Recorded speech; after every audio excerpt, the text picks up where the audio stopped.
தீண்டிய ரோஜா சிறுகதைக்கு உங்களை அன்புடன் வரவேற்பது உங்கள் புவனா. வாங்க கதைக்குள்ளே போகலாம். சொல்லுடி, கடைசியாக கேட்குறேன். என் முகத்தை பார்த்து சொல்லு, என் கண்ணை பார்த்து சொல்லு. உனக்கு என்கிட்ட விவாகரத்து வேணுமா? அதை நேரடியாக என்னை பார்த்து சொல்லு. அப்படி மட்டும் நீ சொல்லிட்ட, இந்த நிமிஷமே நான் கையெழுத்து போட்டு கொடுத்துட்டு இங்கே போயிட்டே இருக்கேன். அதுக்கப்புறம் செத்தா கூட உன் முகத்தில் முழிக்க மாட்டேன். அதே மாதிரி நான் செத்தாலும் நீ வரக்கூடாது. டேய் கௌதம், எதுக்குடா இப்படியெல்லாம் பேசுகிற? இல்லை விவேக், இன்னைக்கு எனக்கு ரெண்டில் ஒரு முடிவு தெரிஞ்சாகணும். அந்த நேரம் கதவை திறந்து கொண்டு ரகுபதியும் விஷ்ணுவும் உள்ளே வர சடனாய் அங்கே கௌதமை பார்த்தவர் அவன் ஒரு கையில் அஸ்வினும் மறு கையில் அபி நெற்றியிலும் இருப்பதை பார்த்து ரகுபதி வெகுண்டு எழுந்தார். திலகா, இங்கே என்ன நடக்குது? இவன் எப்படி உள்ளே வந்தான்? இவனை யார் உள்ளே விட்டது? டேய், எதுக்குடா திரும்ப இங்கே வந்த? என் பொண்ணு உயிரோட இருக்காளா இல்லை செத்துட்டாளான்னு பார்க்க வந்தியா? 5 வருஷமாக உன் தொல்லை இல்லாமல் நிம்மதியாக இருந்தோம். ஒரேடியாக என் பொண்ணு வாழ்க்கையை விட்டு போயிட்டேன்னு நினச்சேன். இப்போது எதுக்காக இங்கே வந்த? ஏங்க, ஒரு நிமிஷம் கொஞ்சம் பொறுமையாக பேசுங்க. திலகா பதற, இப்போது நீ குழந்தைய வாங்க போறியா இல்லையா? கொஞ்சம் அமைதியாக இருங்க. குழந்தைய வாங்கடி. திலகா வேகமாய் ஓடி வந்து குழந்தையை வாங்க அஸ்வின் பயந்து போய் கௌதமை இறுக்கி கட்டி கொண்டான். குழந்தைய வாங்குன்னு சொல்கிறேன்ல. ரகுபதியின் கர்ஜனையில் திலகா வேகமாய் அஸ்வினை கௌதமிடமிருந்து வாங்கி கொள்ள கௌதமின் சட்டையை கொத்தாக பிடித்தவர் அவனை கதவருகே வேகமாய் இழுத்து கொண்டு போக, அப்பா வேண்டாம்ப்பா. அபி ஒரு பக்கம், மைத்திலி ஒரு பக்கம், வேண்டாங்க திலகா ஒரு பக்கம் என்று ஆளுக்கு பதற, திடீரென்று அங்கே கௌதமை பார்த்த அதிர்ச்சியிலிருந்து மீளாமல் இருந்த விஷ்ணு, மாமா வேண்டாம் மாமா, கொஞ்சம் அமைதியாக இருங்க, நான் சொல்கிறத கேளுங்க. யாருடைய பேச்சையும் காதில் வாங்கும் நிலைமையில் ரகுபதி இல்லை. ரகுபதியின் செயலில் அங்கிருந்த அனைவருமே பதறினர். அவனை கதவரைக்கு கொண்டு சென்றவர், வயசில் பெரியவர்னு பார்க்குறேன், இல்லைன்னா நான் பேசுகிற விதமே வேறு மாதிரி இருக்கும். மரியாதையாக சட்டியிலேருந்து கையெடுங்க. இவ்வளவுதான் உங்களுக்கு மரியாதை. டேய், உன்னோட மரியாதை யாருக்குடா வேணும்? என்றைக்கு ஃப்ராடத்தனம் பண்ணி என் பொண்ணை கல்யாணம் பண்ணிக்கிட்டு போனியோ அன்றைக்கே உன்னை போலீஸில் பிடிச்சி கொடுத்துருக்கணும். போனா போகுதுன்னு விட்டேன் பாரு. அதனால தான் தைரியமாக வந்து இன்றைக்கி நடுவில் வந்து நிற்கிற. இந்த பொண்ணை கசக்கி தூக்கி போட்டுட்டு இன்றைக்கி எந்த உரிமையில் இங்கே வந்த? யாரை கேட்டுடா நீ என் பேரனை தூக்குன? அவனை தூக்க உனக்கு என்ன உரிமை இருக்குது? அவர் சட்டையிலேருந்து கையை எடுங்க. அவர் மேலே மட்டும் தப்பு இல்லைப்பா, நான் சொல்கிறத கேளுங்கப்பா. மைதிலி கத்திக்கொண்டே வர, அப்பா ப்ளீஸ்ப்பா, நான் சொல்கிறத கேளுங்கப்பா. அவர் சட்டையிலேருந்து கையை எடுத்துகிட்டு கொஞ்சம் பொறுமையாக நான் சொல்கிறத கேளுங்க. கையை எடுங்கப்பா, கையை எடுங்கப்பா. மைத்திலி எவ்வளவு சொல்லியும் கேட்காமல் ரகுபதி கௌதமை அடிக்க கையை ஓங்கிவிட, அவர் மேலே தப்பு இல்லைப்பா, அவர் மேலே மட்டும் தப்பு இல்லைப்பா. அவர் மேலே மட்டும் தப்பு இல்லையா? அவர் மேலே தப்பு இல்லைன்னா அப்போ யார் மேலே தப்பு?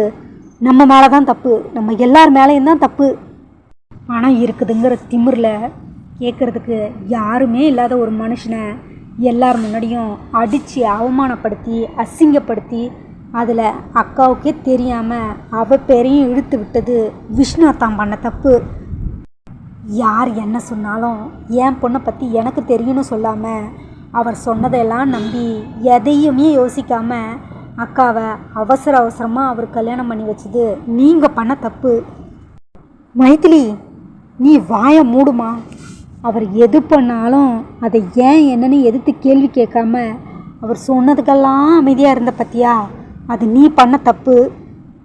உண்மை என்னன்னு தெரிஞ்சுக்காம அரைக்குறையாக புரிஞ்சுக்கிட்டு அப்பாவியான அபி அக்காவை கர்ப்பமாக இருக்கிற நேரத்தில் கொடுமைப்படுத்தினது அபி அக்கா வீட்டுக்காரர் பண்ண தப்பு. இப்படி எல்லா தப்பையும் நாம் பண்ணிவிட்டு தண்டனையை மட்டும் அக்காவுக்கு கொடுத்துட்டோம். விஷ்ணு தான் இப்போவாவது வாயை திறந்து என்ன நடந்துச்சுங்கிற உண்மையை எல்லார்கிட்டேயும் சொல்லுங்கள். இதுக்கப்புறமும் நீங்கள் வாயை மூடிக்கிட்டு இருந்தா அது நியாயமே இல்லை. என்ன உண்மை? ரகுபதி விஷ்ணுவை பார்க்க, விஷ்ணு தலை குனிந்து கொண்டே நடந்த அத்தனையும் சொல்லி முடித்தான். எல்லாருக்குமே இது பெரிய அதிர்ச்சியாக தான் இருந்துச்சு. கௌதம் சத்தியமாக இதை எதிர்பார்க்கல. கடவுளே, தப்பாக புரிஞ்சுக்கிட்டு எந்த தப்புமே செய்யாத அபியை நான் எப்படியெல்லாம் பேசிட்டேன். கேட்டிங்களா மாமா? இப்போவாவது உங்களுக்கு உண்மை புரிஞ்சுதா? அன்றைக்கி நடந்த விஷயத்துக்கும் அபி அக்காவுக்கும் எந்த சம்மந்தமும் இல்லை. உண்மை என்னென்னு தெரிஞ்சுக்காம நீங்கள் அக்காவை எந்த அளவுக்கு டார்ச்சர் பண்ணிட்டீங்க. அக்கா கேரக்டரை அசிங்கப்படுத்தி நீங்கள் பேசின பேச்செல்லாம் கொஞ்சமா? இப்போது என் பொண்டாட்டி என் கூட அனுப்புன்னா எந்த நம்பிக்கையில் நாங்கள் அவளை உங்கள் கூட அனுப்புறது? மைத்திலின்னா அபிக்கு உடம்பு சரியில்லை என்று கேள்விப்பட்டு காலையிலேயே அவளை பார்க்க மருது வீட்டிற்கு வந்திருக்க. எல்லோருமே ஹாஸ்பிட்டலில் இருக்கிறாங்கன்னு கேள்விப்பட்டு அவரும் ஹாஸ்பிட்டல் கிளம்பி வர, சரியாய் கதவுக்கு வெளியே நின்று இவர்கள் எல்லோரும் பேசுவதை கேட்டுக்கொண்டிருந்த மருது சடனாய் உள்ளே வந்தார். விஷ்ணு, நீ சொன்னதெல்லாம் உண்மைதானா? மாமா, நீங்கள் எங்கே இங்கே? மைதிலி கேட்க, அதை நான் அப்புறம் சொல்கிறேன். சொல்லுடா, நீ சொன்னதெல்லாம் உண்மைதானா? அப்போது அபியோட வாழ்க்கையில் நடந்த அத்தனை குழப்பத்துக்கும் நீ தான் காரணமா? அப்பா, அது எங்கிருந்தோ வந்த ஒருத்தன் எதுக்காக போய் சொல்லி ஏமாற்றி அபியை கல்யாணம் பண்ணிக்கிட்டு போய் இவ்வளவு டார்ச்சர் பண்ணணும்னு தெரியாமல் நாங்கள் எல்லாருமே குழம்பி தவிச்சோமடா. அப்போ எல்லா குழப்பத்துக்கும் நீ தான் காரணம். விஷ்ணுவை வெளுத்து எடுத்து விட்டார். எல்லோருமே விஷ்ணு அடி வாங்குவதை தடுக்க ஓடி வர, உன் அப்பா என்னை பிறக்கும் போதே கோடீஸ்வரனா? ஒவ்வொரு பைசாவையும் கஷ்டப்பட்டு சம்பாதிச்சேன். நம்ம தான் படிக்கலை, நம்ம பிள்ளையாவது நல்லா படிக்கட்டுமேனு பணத்தை தண்ணியாக செலவழித்து உன்னை படிக்க வச்சா நீ இந்த மாதிரி வேலை பார்த்துருக்க. ஏண்டா, நீ பண்ண வேலையால் அவமானம் தாங்காமல் அந்த பையன் ஏதாவது பண்ணிக்கிட்டு இருந்தா என்ன பண்ணியிருப்ப? இல்லை, உன்னை பழி வாங்கிறதா நினச்சிக்கிட்டு அபியை கல்யாணம் பண்ணி கூட்டிக்கிட்டு போய் அவ்வளவு டார்ச்சர் பண்ணியிருக்கானே. மன உளைச்சல்ல அபி ஏதாவது பண்ணிக்கிட்டு இருந்தா என்னடா பண்ணியிருப்பீங்க? ஒரு உயிர் போனால் திரும்ப வருமா? உங்களுக்கெல்லாம் அறிவில்லை. படிக்கும்போதே கூட படிக்கிறவனை சக மனுஷனாக பார்க்க முடியலன்னா நீ எல்லாம் வெளியில் இந்த சொசைட்டிக்கு என்னடா நல்லது பண்ண போகிற? நம்ம படிக்காத படிப்பை நம்ம பிள்ளைங்க படிக்கணும்னு ஒவ்வொரு பெற்றவங்களும் வாயை கட்டி வயிற்ற கட்டி உங்களை ஸ்கூலு காலேஜுன்னு அனுப்பிச்சா போகிற இடத்துல ஒழுங்காக படிக்காமல் கேங் சேர்த்துக்கிட்டு ஒருத்தர் அடிச்சுக்கிறதும் வெட்டிக்கிறதும் உங்களையெல்லாம். சார், அவன் மேலே மட்டும் தப்பு இல்லை, என் மேலேயும் தப்பு இருக்குது.